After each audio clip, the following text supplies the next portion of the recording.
ముందుగా అందరికి నమస్కారం. నేను మిరాజ్. నిన్న 1వ తారీఖు అంటే ఆంధ్రప్రదేశ్కు సంబంధించిన యావత్ ప్రజలు కూడా, అది గవర్నమెంట్ సెక్టర్కి సంబంధించిన వాళ్ళు కావచ్చు, లేకపోతే పెన్షన్దారులు కావచ్చు, ప్రతి ఒక్కరు కూడా చాలా సంతోషంగా ఉన్నారు. దానికి కారణం ఏంటంటే, గవర్నమెంట్ ఎంప్లాయీస్కి జగన్మోహన్ రెడ్డి గారు అధికారంలోకి వచ్చిన తర్వాత చాలా వరకు కూడా 1వ తారీఖున శాలరీలు పడిన దాఖలాలు అయితే లేవు. ఇది పక్కన పెట్టేస్తే, రెండోది పెన్షన్ల పంపిణీ కార్యక్రమం. ఈ పెన్షన్లు అనేది ఇవ్వాలి ఇంటింటికి అంటే సుమారుగా వారం రోజులు పడుతుంది. అంటే అది వాలంటరీ వ్యవస్థని జగన్మోహన్ రెడ్డి గారు ఇంప్లిమెంట్ చేసినప్పటికీ కూడా వాళ్ళు ఊర్లో లేరు, వాళ్ళు వేరే దగ్గర ఉన్నారని చెప్పి వాలంటీర్లు ఇంటికి వెళ్ళి ఇచ్చేస్తున్నారు. లేకపోతే వాళ్ళకి పెన్షన్ ఒక 2000 వస్తే దాంట్లో 200 తీసుకుని వాళ్ళకి ఇంటి దగ్గరికి తీసుకెళ్ళిస్తున్నారు, లేకపోతే వేరే దగ్గర తీసుకెళ్ళిస్తున్నారు. ఇలాంటివన్నీ మనం చాలా విన్నాం.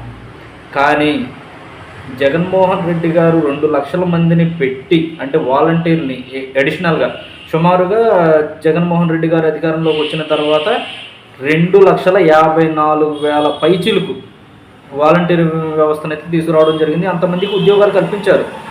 ఏ విధంగా 10,000 15,000 ఇచ్చి కాదు, 5,000, ఒక్కొక్క నెలకి కూడా 5,000. అంటే జగన్మోహన్ రెడ్డి గారి కన్నా అంతకు ముందే నారా చంద్రబాబు నాయుడు గారు నిరుద్యోగ భృతే 3,000 ఇచ్చారు.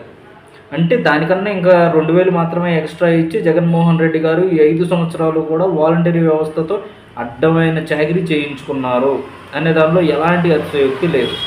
దీన్ని ఇలా ఉంచేస్తే, జగన్మోహన్ రెడ్డి గారు ఏం చెప్పారు, వాలంటరీ వ్యవస్థ అనేది లేకపోతే పెన్షన్ల పంపిణీ కార్యక్రమం అనేది జరగదు, చాలా లేటు పడుతుంది, అసలు 90% అవ్వదు అని చెప్పడం అయితే జరిగింది. కానీ సమర్థుడు దేన్నైనా సాధిస్తాడు అనే దానికి ఉదాహరణే చంద్రబాబు నాయుడు గారు. ఆయన 1వ తారీఖున ఉదయం 6 గంటల నుంచి కూడా ప్రతి ఒక్క సచివాలయ ఉద్యోగి వారి పరిధిలోని గ్రామాలకు వెళ్ళి 12:30 లోపే 92% పెన్షన్లు ఎవరికైతే ఉన్నాయో వారందరికీ కూడా ఇవ్వడం అయితే జరిగింది. ఇది చరిత్రలో ఒక కొత్త శకంగా చెప్పుకోవచ్చు. జగన్మోహన్ రెడ్డి గారి అధికారాన్ని కోల్పోయిన తర్వాత వీటిని చూస్తేనే తెలుసుకోవాలి. ఇప్పుడు దీనివల్ల మనకు వచ్చిన నష్టం ఏంటి అని మనం చెప్పుకోవచ్చు.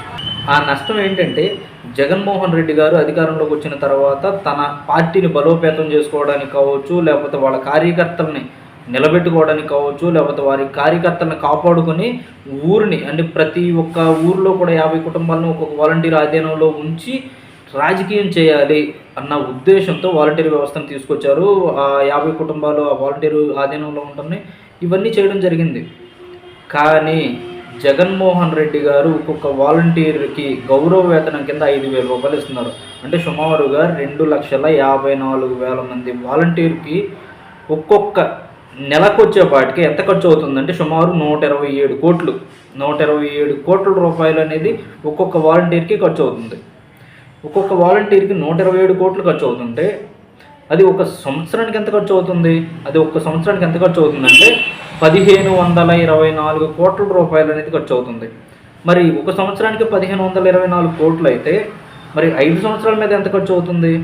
అది ఒకసారి చూస్తే 7,620 కోట్ల రూపాయలు. అంటే జగన్మోహన్ రెడ్డి గారు వాలంటరీ వ్యవస్థను తీసుకురావడం వలన ఆంధ్రప్రదేశ్లోని ప్రజల సొమ్ము ఎంత లూటీ చేయబడింది అంటే సుమారుగా 7,620 కోట్ల రూపాయల ప్రజాధనం అనేది లూటీ చేయబడింది.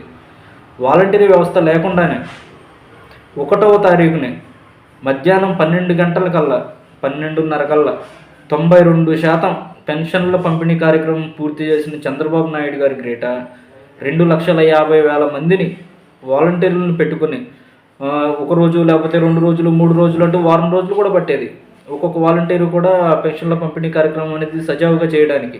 ఎందుకంటే ఆ వాలంటీర్కి ఏదైనా అవసరం ఉంది, లేకపోతే వేరే ఊరు వెళ్ళాల్సి వచ్చింది, ఆ ఊరు వెళ్ళొచ్చిన తర్వాత ఇచ్చేవాళ్ళు. కానీ ఇప్పుడు అలా కాదు, టైం టు టైం. ఉదయం 6 గంటలకి చంద్రబాబు నాయుడు గారు చెప్పారు అంటే కరెక్ట్గా ఆ టైం కల్లా స్టార్ట్ అయిపోతున్నారు. సచివాలయ సిబ్బంది కూడా చాలా అలర్ట్గా ఉంటున్నారు. గడిచిన 5 సంవత్సరాల్లో జగన్మోహన్ రెడ్డి గారి ప్రభుత్వ హయాంలో వాలంటీరీ వ్యవస్థ కావచ్చు, వాలంటీరీ వ్యవస్థ ఊరికి పెద్దగా ఉండేది. సచివాలయానికి సంబంధించి ఒక ఊరు, ఒక గ్రామానికి సంబంధించిన ఏవైనా సరే, ఆ 50 కుటుంబాలకు సంబంధించిన రేషన్ కార్డులు కావచ్చు, లేకపోతే ఇన్కమ్లు కావచ్చు, క్యాస్టులు కావచ్చు, లేకపోతే పథకాలు కావచ్చు, ఏవైనా కానీ ఈ వాలంటీర్ చేతుల్లోనే ఉండేవి. పంచాయతీ వ్యవస్థని నిర్వీర్యం చేశారు జగన్మోహన్ రెడ్డి గారు. కానీ ఇప్పుడు ఆ వాలంటీరీ వ్యవస్థలు కానీ, లేకపోతే వాటికి పంచాయతీ వ్యవస్థని నిర్మూలించడం గానీ, ఇవేమీ లేకుండా పంచాయతీ వ్యవస్థని పునరుద్ధరిస్తున్నారు. అంటే ప్రతి ఒక్కరికి, అంటే అర్హత ఉన్న ప్రతి ఒక్కరికి కూడా అంటే సంక్షేమ పథకాలు అందే దిశగా చంద్రబాబు నాయుడు గారు ముందడుగు వేస్తున్నారు. అంటే వాలంటీరీ వ్యవస్థ లేకపోయినప్పటికీ కూడా 100% చాకచక్యంగా, సమర్థతతో ఆయన పెన్షన్ల పంపిణీ కార్యక్రమం అనేది చేపట్టి ఘన విజయాన్ని సాధించారనే చెప్పాలి మనం.